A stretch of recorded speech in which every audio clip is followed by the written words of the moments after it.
ایک کہتے ہیں کہ خطیب صاحب بیان کر رہے تھے، انہوں نے کہا کہ مساجد اللہ کی بیٹیاں ہوتی ہیں،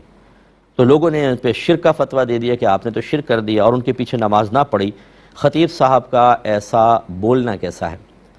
دیکھیں، اس کا ظاہر تو مطلب یہی ہے کہ یہ کفر پر اس کو محمول کریں گے، کیونکہ اللہ کے لیے اولاد ثابت کرنا، لیکن غالباً مساجد کو اللہ کی بیٹیاں کہنے سے ان کی اولاد مراد نہیں ہوگی، کیونکہ وہ تو جاندار کی طرف نسبت کرتے تو بات تھی، جیسے بعض موسیٰ علیہ السلام کو، بعض عیسیٰ علیہ السلام کو، بعض نے عزیر علیہ السلام کو، اسی طرح مشرکین مکہ نے فرشتوں کو اللہ کی بیٹیاں قرار دیا، ان کو بیٹے قرار دیا، تو یہ تو ایک زندہ مخلوق کو چلیں تو یہ تو چلتا آیا تھا، لیکن مساجد کو اللہ کی بیٹیاں کہنا یہ حقیقتاً ان کا مفہوم ایسا نہیں ہوگا۔ لیکن بہرحال پبلک میں ایسی بات کہنا کہ دیکھیں لوگوں میں انتشار پیدا ہوا، شرک فتوے لگ گئے اور لوگوں نے نماز نہیں پڑھی، ایسی غلط بات کرے کیوں آدمی؟ اور ان کو چاہیے کہ احتیاطاً تجدید ایمان اور اعلانیہ طور پہ کریں، اور تجدید نکاح اپنے گھر میں چھپ کے چاہے کر لیں یا لوگوں کو بتا کے کر لیں کہ میں تجدید نکاح کر رہا ہوں، لیکن کرنا ہوگا اور توبہ کرنی ہوگی۔